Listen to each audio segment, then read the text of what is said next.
আসসালামু আলাইকুম। আমি মোহাম্মদ কাজী ইউসুফ। আপনাদের সবাইকে স্বাগতম আমার নতুন ইউটিউব চ্যানেলে। অনেকদিন ধরে আমি টাইলস, মোজাইক, মার্বেল এবং গ্রানাইটের পেশাদার কাজ করে আসছি দেশের বিভিন্ন জায়গায়।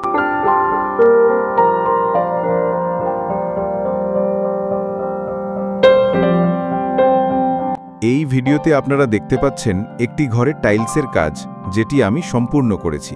ঘরের ফ্লোর, ওয়াল, বাথরুম সহ প্রতিটি জায়গায় আমরা যত্ন সহকারে কাজ করে থাকি। আমরা সঠিক মাপ, সুন্দর ডিজাইন এবং নিখুঁত ফিনিশিং নিশ্চিত করি। আমার টিম সবসময় চায় কাজ দেখে যেন ক্লায়েন্ট সন্তুষ্ট হয়। যারা ঘর নির্মাণ করছেন বা রেনোভেশনের কথা ভাবছেন, এই চ্যানেল আপনাদের জন্য। এই ইউটিউব চ্যানেলটি আমি খুলেছি যেন আপনাদের সাথে আমার কাজের অভিজ্ঞতা শেয়ার করতে পারি। নিয়মিত নতুন প্রজেক্ট, টাইলস বসানোর টিপস, বাজেট অনুযায়ী আইডিয়া সব কিছু এখানে থাকবে। চ্যানেলটি সাবস্ক্রাইব করে পাশে থাকুন। আপনি যদি আপনার ঘরে টাইলসের কাজ করাতে চান তাহলে দেওয়া নাম্বারে যোগাযোগ করতে পারেন। ধন্যবাদ সবাইকে।